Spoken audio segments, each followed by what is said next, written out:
La folie qui vient de se passer là les gars, j'ai oublié en partant ce matin. On parle de plus de 100 000 euros de budget dépensé par mois. Il y a moyen que je casse genre 5 000 balles de matos. Avec comprendre parfaitement son avatar client, c'est ce qui fait la différence. On est en train de se faire closer par le nouvel iPhone. Bon là pour le coup je vais prendre que des gens qui ont beaucoup d'expérience en media buying. Parce qu'à ce moment j'ai vraiment besoin d'aide.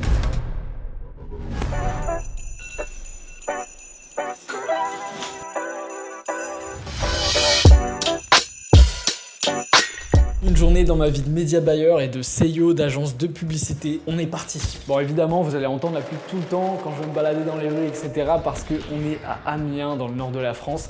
Donc il faut pas s'inquiéter, c'est tout à fait normal.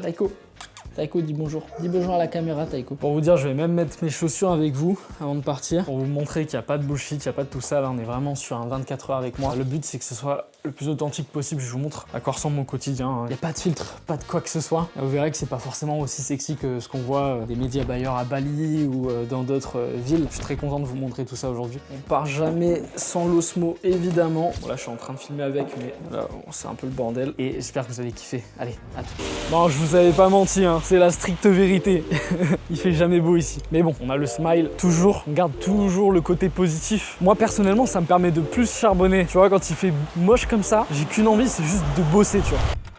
Hop, on y est, à l'abri, tranquillement, on démarre. Et je vous emmène à l'agence directement, vous montrer un petit peu les locaux, montrer les équipes et montrer mon quotidien, à quoi ça ressemble. J'essaierai de vous présenter un max de personnes à l'agence. Et puis on est parti. Vous allez être en pleine immersion aujourd'hui puisque c'est ma journée reporting. Donc il y a énormément de reporting sur la journée. Personnellement, je fais tout la même journée parce que sinon, je serais tout le temps coupé par cette tâche-là dans ma semaine. Donc c'est comme ça que je m'organise. Je fais tous mes reportings le même jour et ça me permet d'être beaucoup plus productif le reste de la semaine. On se rend pas compte, mais ce qui est fou dans le fait de créer une agence, c'est pas simplement le fait de se dire je vais délivrer ma compétence à plus grande échelle. C'est tout ce qu'il y a autour en fait dont on se rend pas compte.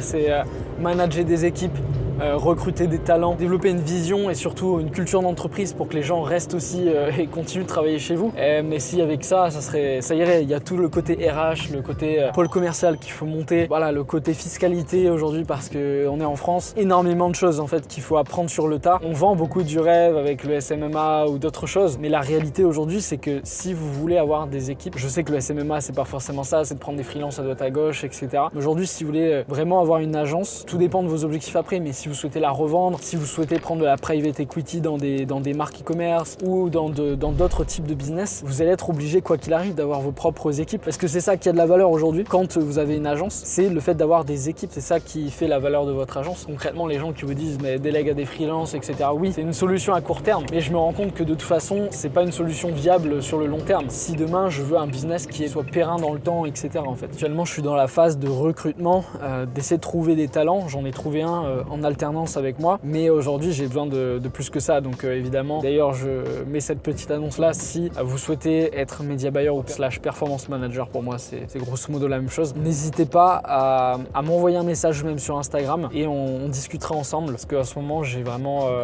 besoin d'aide en ce moment sur le media buying. Forcément c'est le truc que je voulais déléguer en dernier, étant donné que c'est ma compétence numéro 1, c'est ma zone de génie, mais aujourd'hui j'ai pas le choix, j'ai déjà délégué le montage vidéo, le copywriting, j'ai délégué même le pôle commercial aujourd'hui, c'est même plus moi qui fais les appels de vente, etc. J'ai délégué aussi le setting, la production des publicités, etc. Mais aujourd'hui, j'ai besoin d'un performance manager pour venir m'aider, sinon je sais que je m'en sortirai. Parce qu'on se rend pas compte, en fait, le rôle du media buyer / performance manager, c'est aussi et avant tout d'être présent pour ses clients, mais donc de répondre aux messages rapidement. Et à un moment donné, je peux pas avoir 20 clients à qui je réponds super rapidement en même temps. C'est surtout ça le constat que je fais actuellement. Il va falloir quelqu'un qui puisse m'aider pour simplement assurer le résultat au client, et pas que, aussi assurer une bonne communication pour garder finalement le ownership avec son client. Le ownership, c'est quelque chose que j'évoquais avec les équipes là mercredi, j'ai fait une petite formation, j'évoquais ça avec eux parce que c'est quelque chose de très important mais qu'on sous-estime énormément. J'ai appris ça quand j'étais chez J7 Media justement,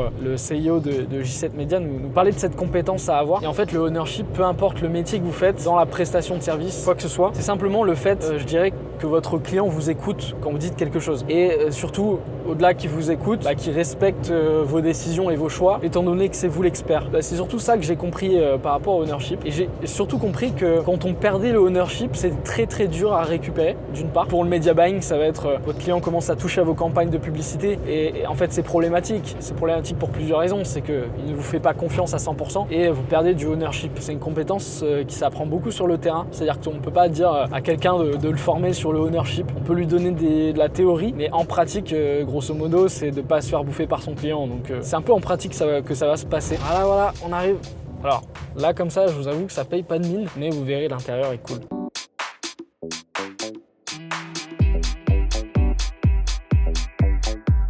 Let's go! On est parti! Je kiffe personnellement cet endroit, je sais pas ce que vous en pensez. Je trouve ça très très moderne et ouais, je kiffe l'espace de travail. Donc on arrive directement à l'agence.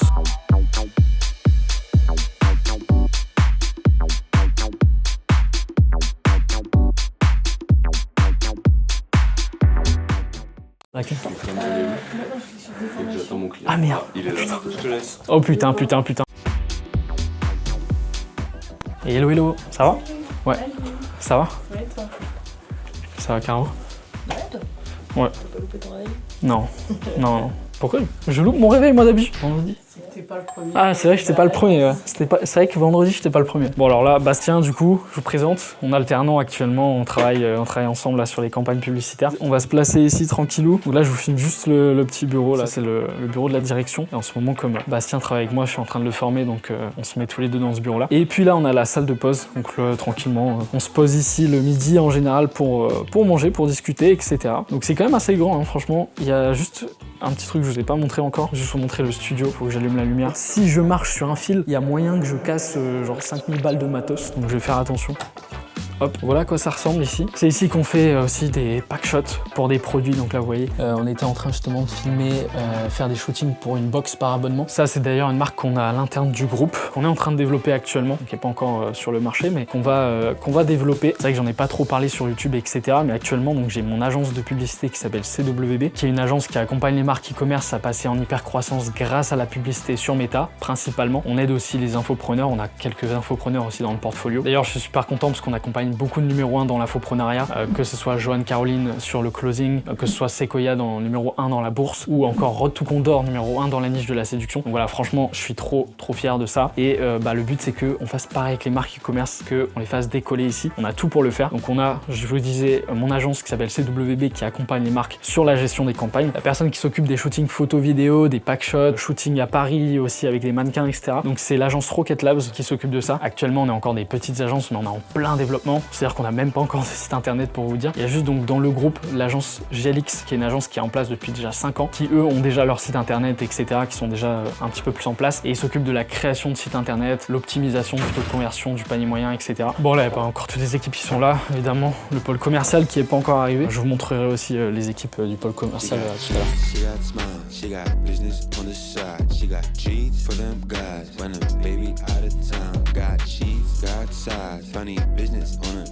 These old pleased with a life, mind a business, I want mine.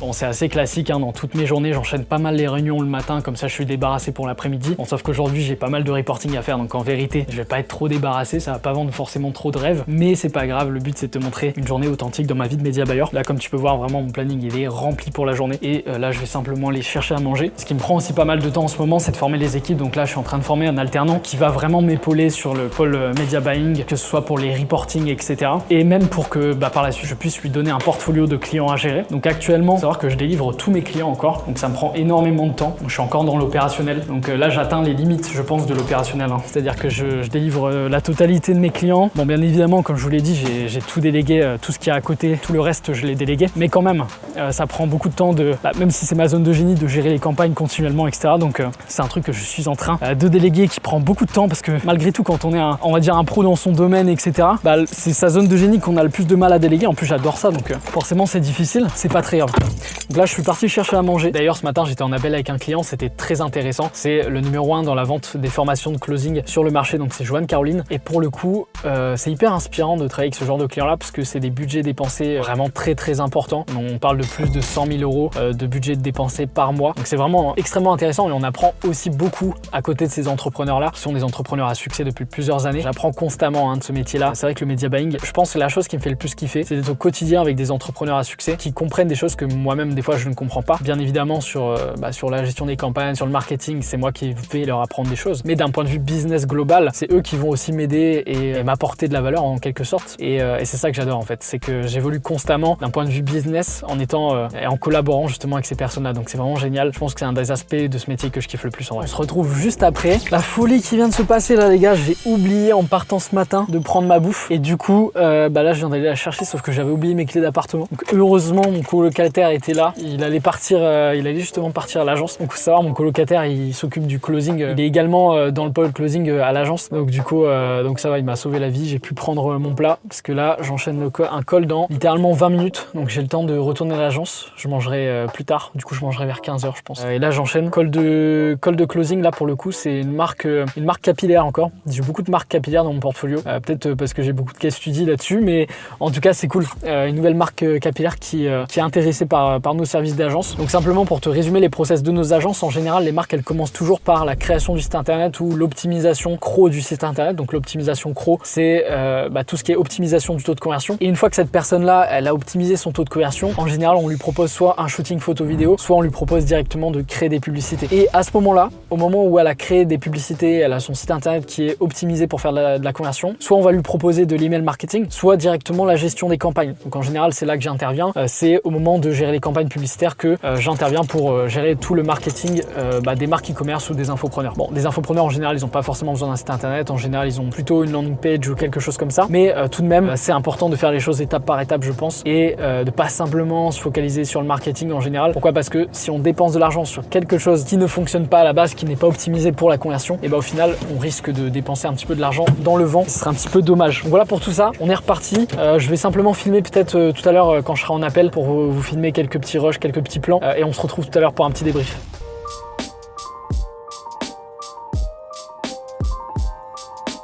Bon, du coup, petit appel client. Là, on est prêt pour le call. On a juste préparé le devis, etc. Et puis ça va enchaîner. Hein. Donc, comme je l'ai dit, c'est un projet capillaire. C'est franchement un très beau projet. Donc, j'ai hâte de voir ce que ça va donner.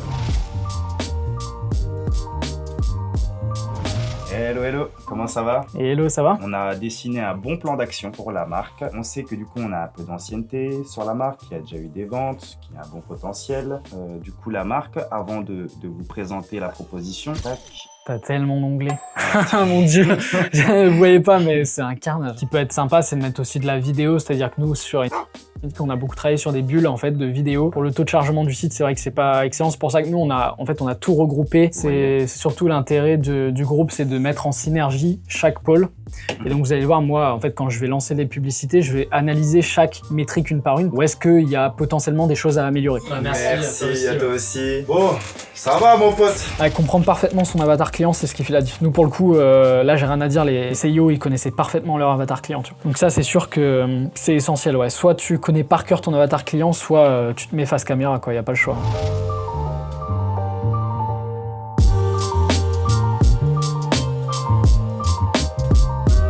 Je sais pas quelle heure il est là, il est 20h30, j'ai pas encore terminé la journée. Habituellement, je termine toujours vers 21h, 22h, enfin je termine toujours très tard en fait, hein, clairement. Et là, j'étais justement sur des dossiers pour commencer à déléguer justement la gestion des campagnes, donc il y avait pas mal de choses à voir. En fait, je suis en train de faire tous les SOP pour que la personne qui arrive au sein de la société, eh bien, elle puisse directement être formée correctement et puis surtout bien comprendre les process. Parce qu'en fait, ce qui est le plus dur à déléguer dans le media buying, au final, c'est pas forcément la gestion des campagnes, c'est pas forcément la technicité, parce que ça, au bout de, je pense, un mois, un débutant, il peut être formé sur le media buying, même s'il manquera d'expérience. Bon là pour le coup je vais prendre que des gens qui ont beaucoup d'expérience en media buying, mais ce sur quoi ils doivent être formés surtout c'est la communication. Parce que je me rends compte que en fait pour garder un client de toute façon il faut une très bonne communication et c'est souvent là-dedans je dirais qu'on n'est pas très bon. La plupart des gens sont pas très bons là-dedans. Donc il y a des gros travaux à faire, mais c'est pas grave. En tout cas, ça a bien avancé. Et là, je vais aller voir vite fait les gars, ils sont dans la salle de pause. Je pense qu'ils regardent une conférence sur Apple. Ils ont sorti le nouvel iPhone. Donc on va aller voir. Je vais les rejoindre vite fait dans la salle de pause. Ça a l'air de bien s'amuser. Tada! Alors, En fait, justement, ça dit quoi, les gars? Justement, ils ont fait exprès de nous mettre dans Putain. en mode ah mais ça manque un peu de qualité, tu vois. Mais Et finalement, c'est en mode ouais. Finalement il sait faire ça, tu vois. Ils vendent ça combien là déjà, le nouveau iPhone là? Ils ont même pas dit. Ils n'ont pas dit le prix encore. Ouais, ils vont nous closer à la fin en mode webinaire, gros. On peut défendre le prix. Après, c'est un webi le truc. On est en train de se faire closer par le nouvel iPhone. Et là, on voit qu'il y a plein de fonctionnalités IA qu'on aimerait avoir. Du coup, on est tous en train de se dire qu'on va peut-être passer à l'achat. Franchement, celui-là, il vaut plus rien. iPhone 14. iPhone 14, ça y est, c'est fini. C'est fini.